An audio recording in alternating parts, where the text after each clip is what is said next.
అప్పుడు అన్న ఇప్పుడు తమ్ముడు, వాళ్ళిద్దరు అన్నదమ్ముళ్ళు వాళ్ళ స్వార్థం కోసం, వాళ్ళు దోచుకోవడం కోసం, వాళ్ళ రాజకీయ పదవుల కోసం, వాళ్ళ రాజకీయ మనుగడ కోసం రాష్ట్రం ఏమైపోయినా వాళ్ళకి అవసరం లేదు.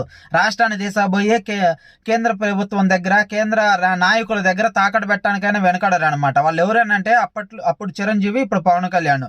అప్పుడు చిరంజీవి ప్రజారాజ్యం పార్టీని కాంగ్రెస్లో కలిపి కేంద్ర సహాయ మంత్రి పదవి తీసుకొని రాజమండ్రిలో ఉన్న ఐరన్ బ్రిడ్జిని అమ్మటం కోసం అప్పుడు ట్రై చేస్తే, అప్పుడు ఉన్న ప్రజలు, అక్కడ ఉన్న ప్రజలు వాళ్ళు ఇది మాకు ఒక గుర్తింపు లాగా ఉంది, మాకు వారసత్వగా కట్టడం లాగా ఒక గుర్తింపు లాగా ఉంది, దీన్ని అమ్మితే ఒప్పుకోము, అది ₹1,00,00,000 అమ్మాలనుకున్నారు. ఆ ₹1,00,00,000 మేము చందాలు వేసుకొని ముష్టి అయినా సరే, ఎత్తుకొని అయినా సరే మీకు ఇస్తాం, దీన్ని అమ్మొద్దు అన్నారు.